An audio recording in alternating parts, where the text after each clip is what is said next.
Tonight I'm really excited to talk about the questions that you have, and there were a lot of pre-submitted questions in. So if you have questions that you want me to answer live, please submit those throughout the broadcast at any time, and Alex, who's moderating for me this evening, will pass those on to me. And before we get to those live questions, I'm going to answer the pre-submitted questions. So let's get right to it. How do you advise a young adult, age 25, explain his month-long absence from the workforce when applying for a job?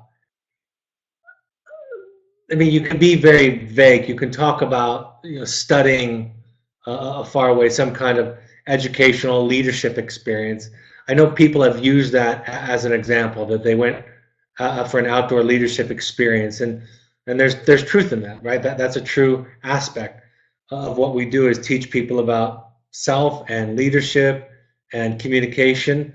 And the deeper level, depending upon what kind of a job you have, if it's a job that has what you believe to be a compassionate culture, you can be more and more honest about what it is. You can talk about that I went away to get some help, that I went away to work on some issues, and I went to an outdoor experience with a group to work on myself.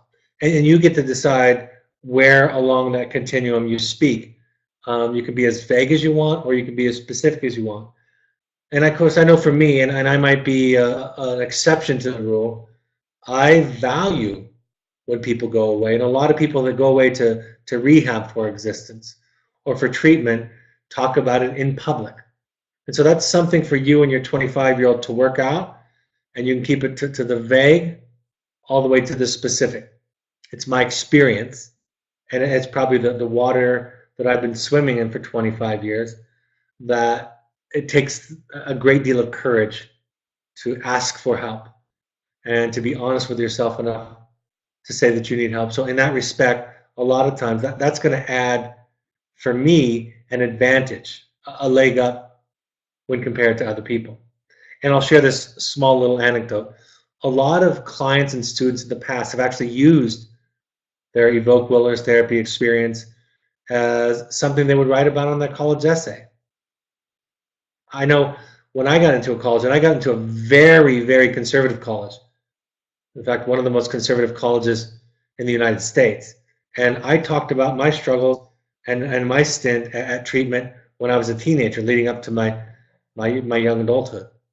And the person who responded told me that they didn't let me in spite of that experience. They let me in part because of that experience, and because they saw a maturity in me processing that experience with them. So you get to decide. You can keep it vague if you want, but in a lot of cases, it can be much more honest. And in the big picture, I'm not talking about experiences at Starbucks as a serving coffee, but if you're talking about a career kind of position,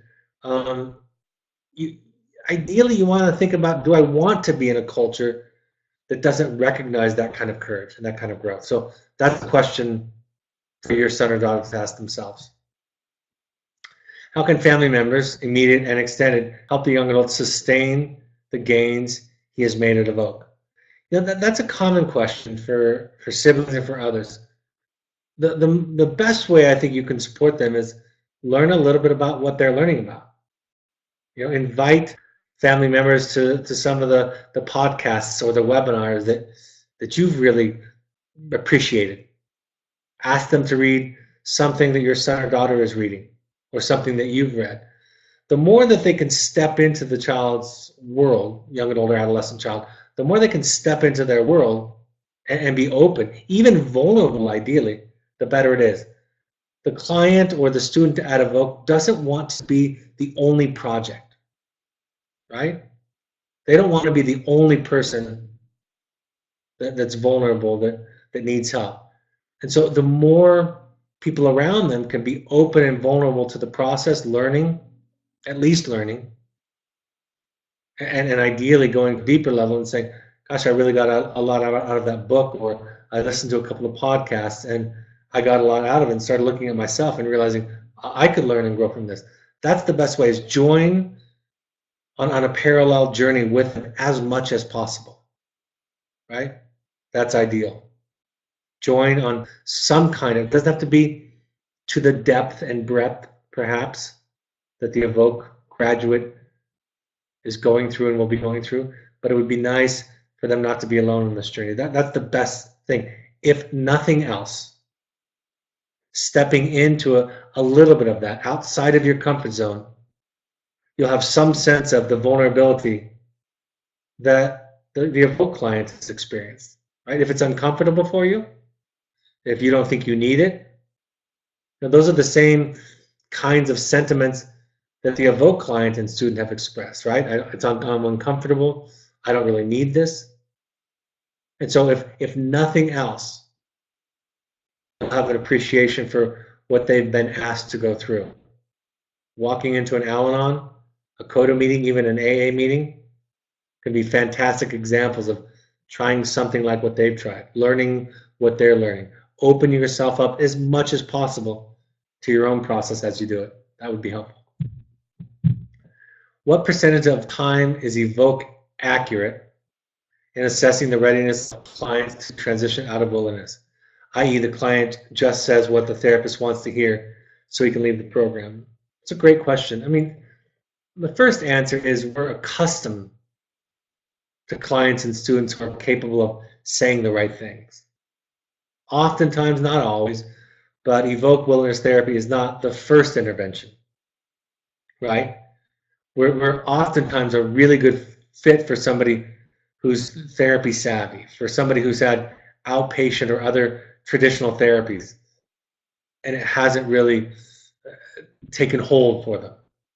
So in that respect, this is kind of the question that I think leads to people sending their child to Evoque, is give them an experience. You know, having said that, I often ask a parent, there's a paradigm shift here that I want to invite you into with this question. What if your child leaves the program and stumbles, falls, relapses, regresses? Does that mean it was the wrong time? Not necessarily. Sometimes that's a part of the process. Sometimes I think in many cases, in those kinds of cases where they regress or relapse, they actually believed that they were ready. And so if we simply measure their readiness by the kinds of success afterwards, I don't think we see the full picture. I ask parents all the time, how will you know a year from now, 2 years from now, 3 years from now, if you made the right decision? And common questions are, they'll be doing well in certain ways in their life. And of course, that's a wonderful, very desired outcome. But part of it is a process. Part of it is, you know, what do we learn? We send them to this really powerful, dynamic, insulated intervention, and eventually they have to see if they have legs for it afterwards. When my son was leaving wilderness, I wasn't in any case thinking that he was done. I didn't think that at all. When we were talking about length of stay or aftercare or next steps, when I was ready for him to come home, I didn't have any idea that he was cooked fully. But I thought we had shifted the context, shifted the trajectory, built a bridge between the two of us, and in part, I was ready for the battle. Right? I was ready for the day-to-day struggle that you're insulated from in wilderness therapy and subsequent care. And so it wasn't a perfectly smooth after-treatment process for my son, but it laid the groundwork where eventually, in middle adolescence, he turned it around. Because those tools, those experiences, that work we had done together began to sprout in the experience. Later becoming one of our field staff and now in his first semester of graduate school. So it's thinking about it in terms of outcomes can be too simplistic. So I don't have conversations with parents that say, he's done. I talk about the pros and cons, where we're at, what we tried to accomplish. Is this intervention at a point of diminishing returns? Are we ready? Is your son, is your family ready for the challenge of the next step? Are you feeling too vulnerable that if there is a setback or is a relapse or is regression, then all is lost and we're back at square one. If that's your level of vulnerability, then maybe you're not ready for the next step, right? Holding on tightly to the steering wheel, crossing your fingers, hoping that we don't have any of those, that can be a predictor of the greatest kinds of challenges ahead. So it's a different kind of question. And when I'm giving an update to my families, I don't talk about it in simplistic, they're ready or they're not. I mean, I might use that shorthand to describe the situation, but we'll spend some time pulling that apart and talking about what that means.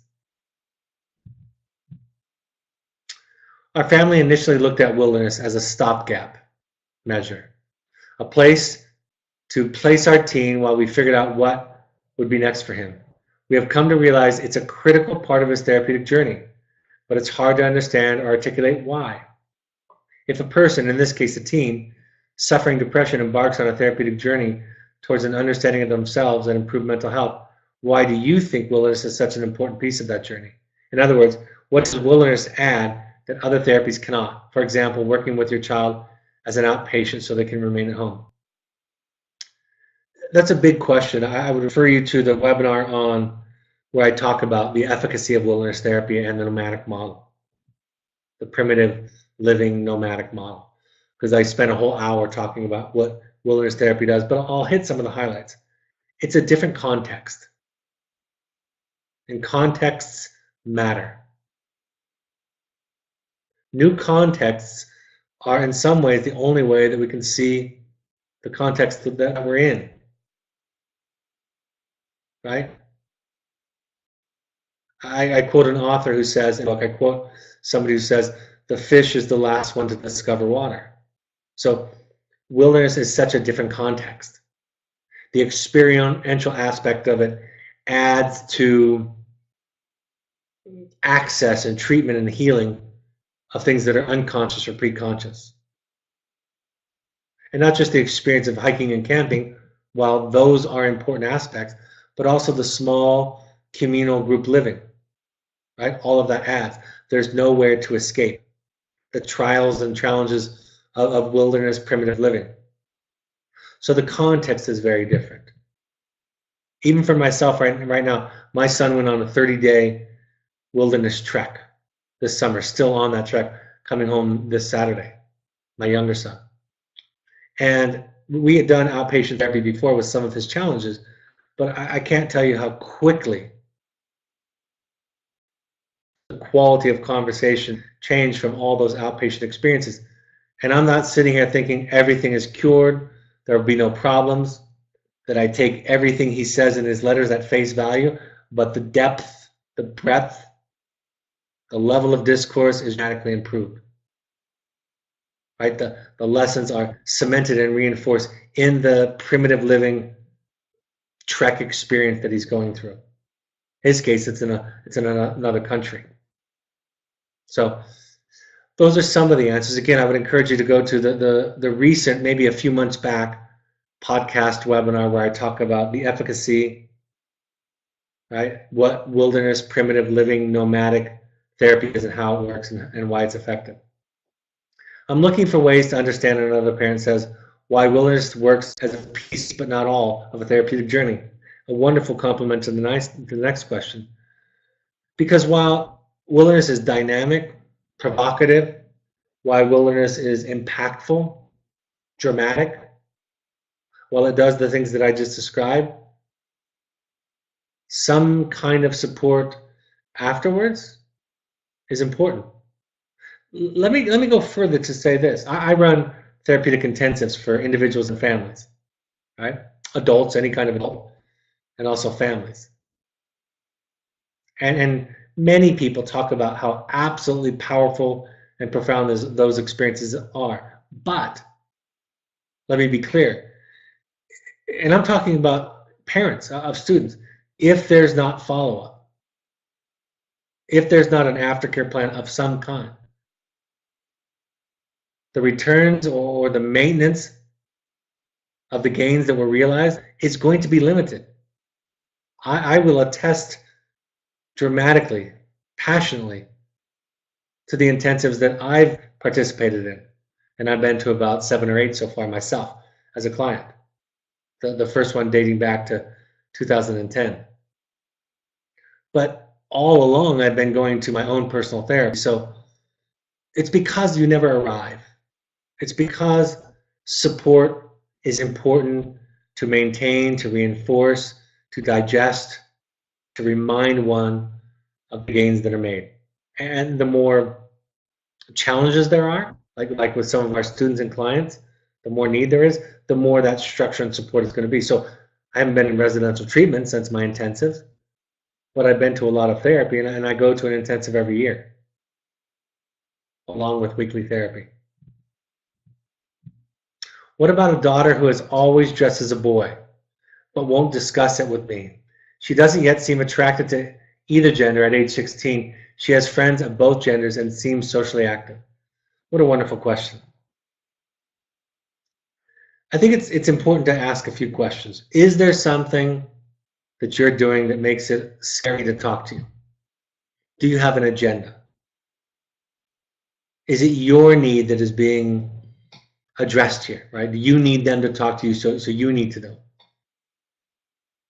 I know with a lot of people that are dealing with transgender, with same-sex attraction, that other people's problems, questions with them aren't theirs, right? If you're confused, if you're in the dark, they would say, a lot of them would say, that's not my problem, it's your problem. So ask yourself, is there something you're doing that's not safe? And ask yourself whose need it is.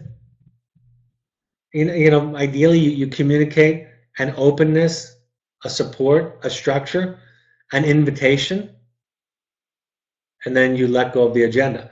Prying them open, right?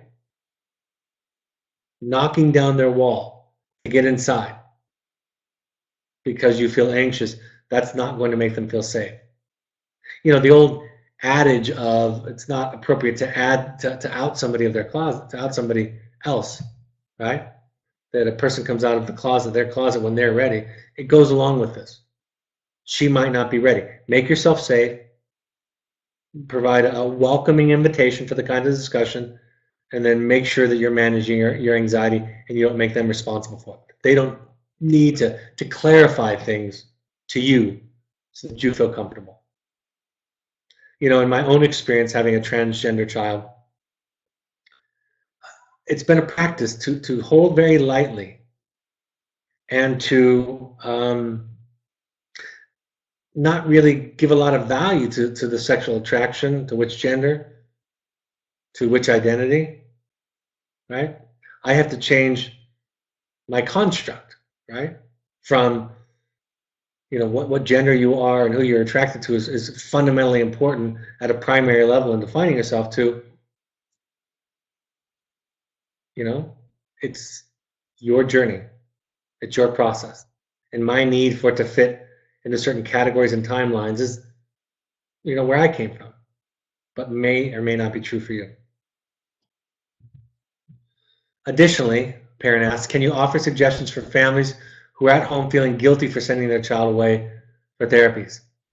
Ways for family members to cope with missing their sibling or child, and ways to help fill the absence or quiet that comes with comes a bit of relief, but also a bit of a hole that the sick member leaves behind.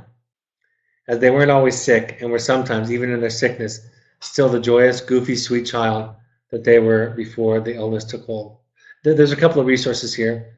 There's a blog by a parent, and there's also a webinar broadcast link that you can take a picture of, take a screenshot of, and later log on to if you're looking at the slide. And there are podcasts I've done on parental grief.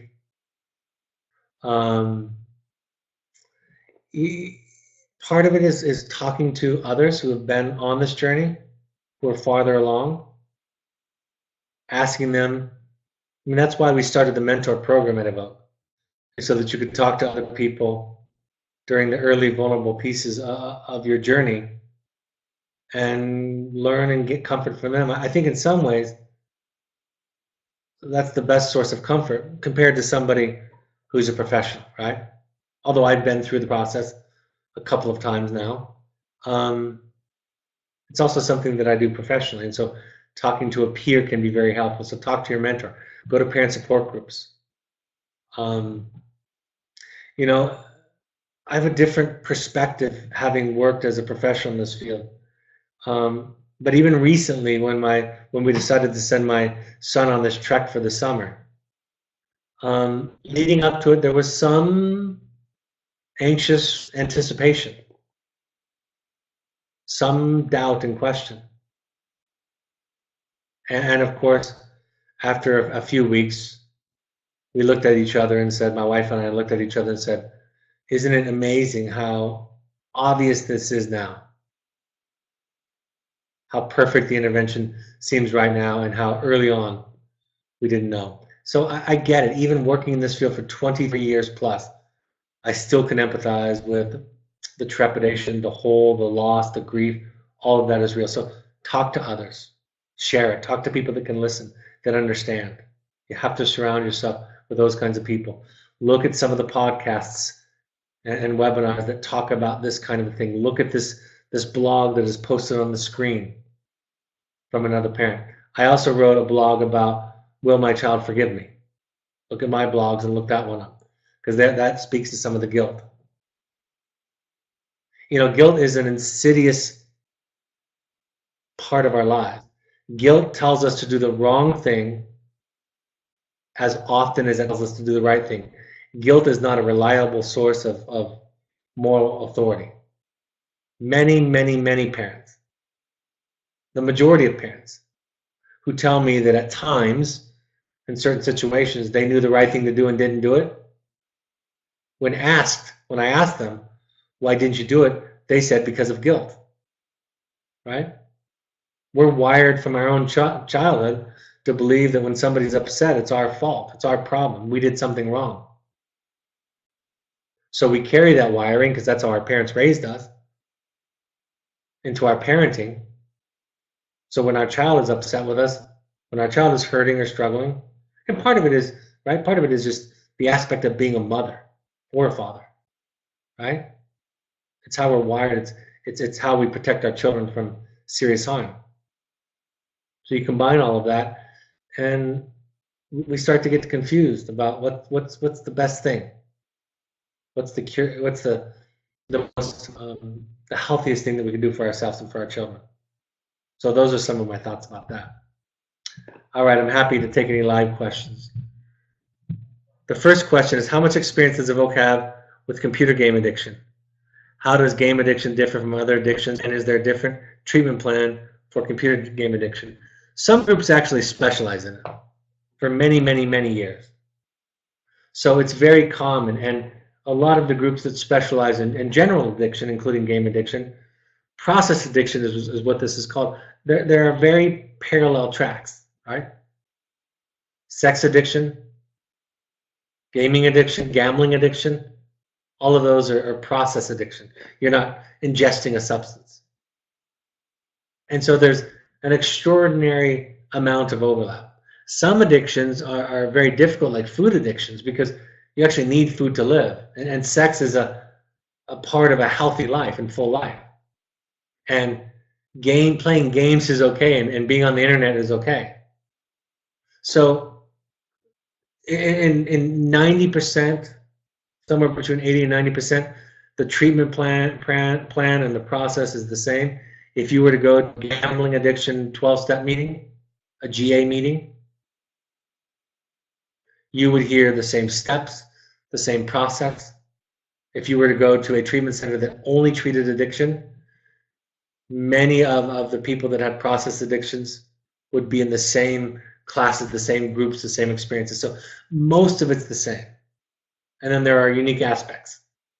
We don't need opiates to live.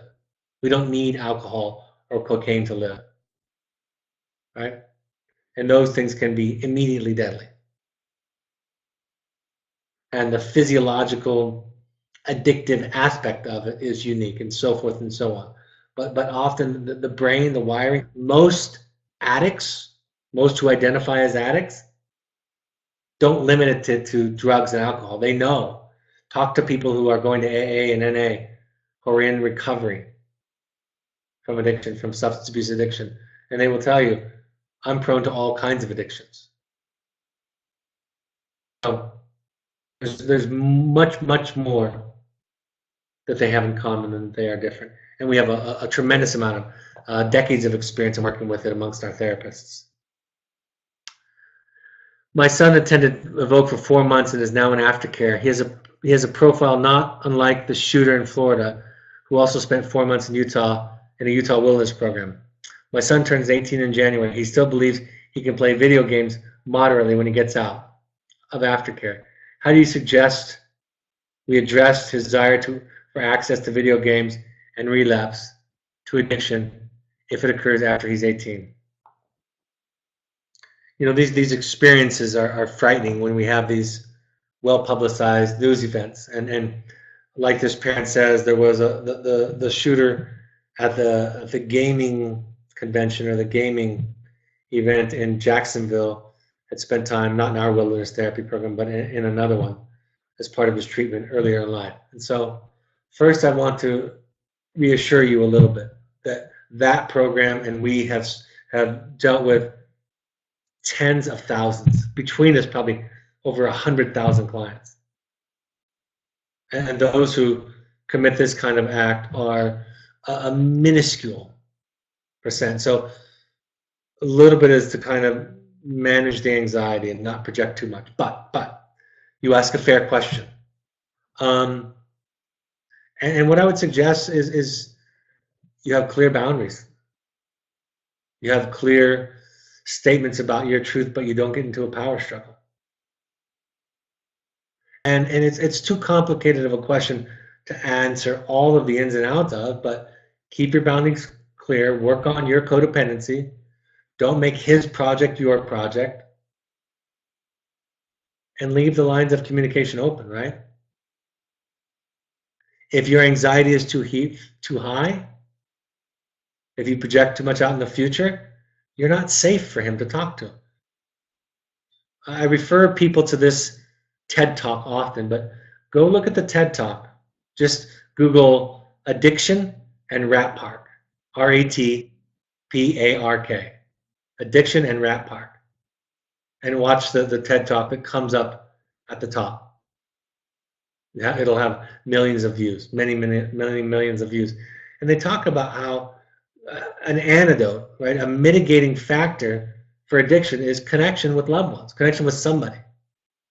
And if our anxiety, if our fear prevents that connection because we're too triggered by our child's potential relapse or how they match up, we don't become a resource, right? We want to be their first call.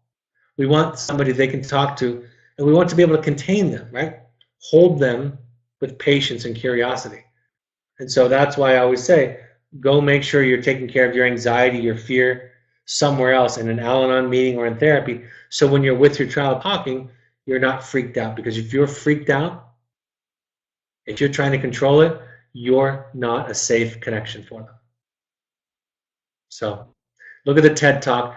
Again, Google TED Talk, addiction, connection, and rat park.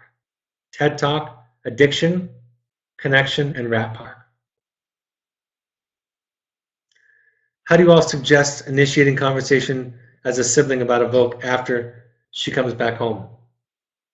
Great question. Ask questions, be a student. I assume you're a sibling or you're asking for on behalf of a sibling, and I'll tell you a story. I had a client one time, young adult client, whose sibling was going to visit them for the first time. And at a follow-up school program. So they called me, got permission from the parents, and then called me. And they said, I don't want to mess up. I don't want to set him back, right? I don't want to be a problem. I want to be a support. And I'm really afraid I'm not going to say the right thing because I haven't been involved in all the therapy. What do you suggest? And I said, just tell him that you're afraid and anxious. Tell him exactly what you just told me. What a gift that would be for him not to be the one who doesn't know something for once, because you're kind of the one that's got it all together for the most part. He talks about you in that way. So if you can show up vulnerable, asking questions, being a student, sharing your anxiety, sharing your not knowing, letting him teach you. What a fantastic gift for him. So show up as a student, show up with authentic trepidation if you have it, ask questions, be a student, be as open and vulnerable as possible. Our therapist reports that our son is doing really well and working very hard in the wilderness. He's about to achieve air phase. Does this position him for a better chance of success post-Evoque? It tells you that he has some resources. It tells you that he has the capacity to, within a structured system, do well. But air phase is a double-edged sword, right? When we created our curriculum 20 years ago, we purposely created it so that most students wouldn't achieve air phase, right? Partly because we wanted them to experience that they weren't done, right?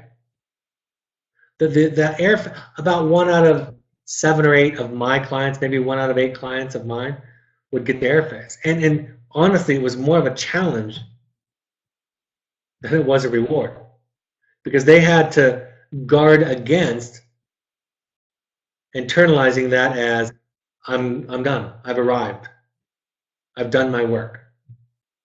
So it illustrates that your son or daughter has resources, capacities, strengths, abilities to do well. It also presents a challenge. You know, there are some clients and students who can't even fake it. I used to have clients that were really struggling to say to me, well, I could fake it. And I would say to some of them, do it. Just do it for 3 days. You know, go along with the program for 3 or 4 days, and they couldn't. So to those parents whose children can do well, it doesn't mean everything. It's not an absolute predictor and guarantee of success, but it tells you that they have resources. It tells you that they can run fast, that they can swim fast. It tells you of their capacity. But there's oftentimes just as much work for them going forward as anybody else. You advise to talk to other people and lean on our community. At the same time, we're given the guidance to let our child tell their own story and respect their ownership of that narrative. That, in essence, isolates many of us from our social community and with whom we're closest. I don't get the same type of comfort and support from a support group of strangers. How do you reconcile these two pieces of guidance? Fantastic question. First of all, you can have that discussion with your child and see who they're comfortable with. That's number one. Number two, it's also your story. That's why some Al-Anon groups, that's why the parent support groups that we run, the parent workshops that we have, are a place to meet with people who've had similar stories. I don't think you should be held hostage and not be able to tell your story. I don't believe in that advice. I don't. And if I was going to any kind of support group, a therapist, a parent meeting, an Al-Anon meeting, a CODA meeting, a Families Anonymous meeting, and I was told I wasn't allowed to because I was betraying my child's confidence, right? I could keep some of the details. I could keep some of those private. But if I was told that, I wouldn't be held hostage by that. I don't know that anybody would. The last thing I'll say is sometimes check with your child, talk to them about it. I believe that if your child is really anxious about you talking to anybody, I believe that there's shame in that, right? Obviously. Now, I wouldn't, again, you shouldn't out anybody else, but I would have a discussion of the shame. In our family, I talk about the fact that I go to therapy, that I go to intensives, that I went to treatment as a teenager. My children who have been to treatment tell me that I can talk about it as much as there's a culture in our family that it's just what healthy people do. It's what people who are working on themselves do, and everybody struggles. And the people who are really struggling are the ones who don't seek help, are the ones who imagine that they're sane, who imagine they don't need therapy. And so in some ways, this process can be a very big shift in culture. So of course, check with your child, talk to your child's therapist, address the shame in the family and in the system and in the culture. Find people. I don't have the experience, by the way, so it's rare that I don't have the experience that talking to strangers who have been through this, that people get less support from family members. I most of the time hear the exact opposite. Talking to family members who haven't been through it, that they're less likely to understand, less likely to empathize, less likely to offer comforting words instead of advice or judgments, even though it's cloaked in kindness and love. So I don't have that experience. So those are just my thoughts about it. As you know from my book and from my work and from my podcasts, I don't see a need to build walls between us all. We always, the deep underbelly, everybody's underbelly looks the same. That's just my perspective.